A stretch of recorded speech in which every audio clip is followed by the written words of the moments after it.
একটি ব্যক্তিগত বিমান বা প্রাইভেট জেট অনেকের কাছে এটি বিলাসিতা, ক্ষমতা আর আভিজাত্যের প্রতীক।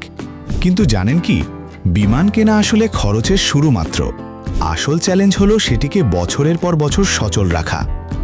কোভিড মহামারী এবং সাম্প্রতিক ভূরাজনৈতিক অস্থিরতার পর বিশ্বজুড়ে প্রাইভেট জেটের চাহিদা বেড়েছে ব্যাপকভাবে।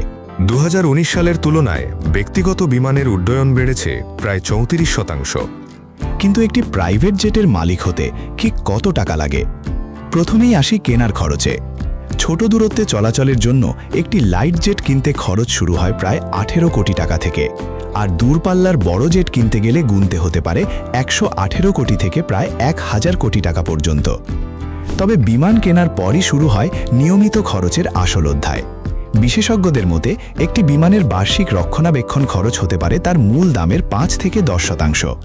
বিমানটি যদি পুরো বছর হ্যাঙ্গারে বসেও থাকে, তবুও এই খরচ এড়ানো যায় না। শুধু একটি ইঞ্জিন সম্পূর্ণ ওভারহোল করতেই খরচ হতে পারে প্রায় 60 কোটি টাকা। এরপর আসে জ্বালানি।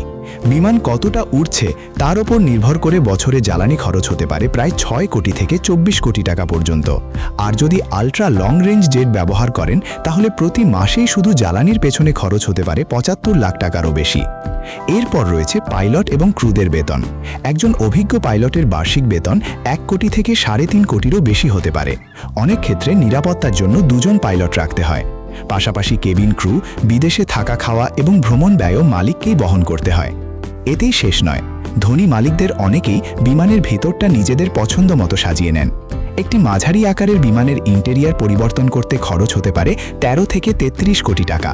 আর বোয়িং বা এয়ারবাসের মতো বড় বিমানকে রাজপ্রাসাদের মতো সাজাতে চাইলে শুধু ইন্টেরিয়ার ডিজাইনেই খরচ হতে পারে 500 থেকে 800 কোটি টাকার কাছাকাছি। এর বাইরে রয়েছে বিমা, হ্যাঙ্গার ভাড়া, ল্যান্ডিং ফি, আন্তর্জাতিক অনুমতি, প্রশাসনিক খরচ এবং বিমানের খাবার দাবারের বিল। সব মিলিয়ে একটি প্রাইভেট জেটের মালিক হওয়া মানে শুধু একটি বিমান কেনা নয়, বরং একটি ভাসমান বিলাসবহুল প্রতিষ্ঠানের পুরো খরচ বহন করা। আর সে কারণেই এখন অনেক ধনী ব্যক্তি পুরো বিমান না কিনে আংশিক মালিকানা বা জেট মেম্বারশিপ প্রোগ্রামের দিকে ঝুঁকছেন।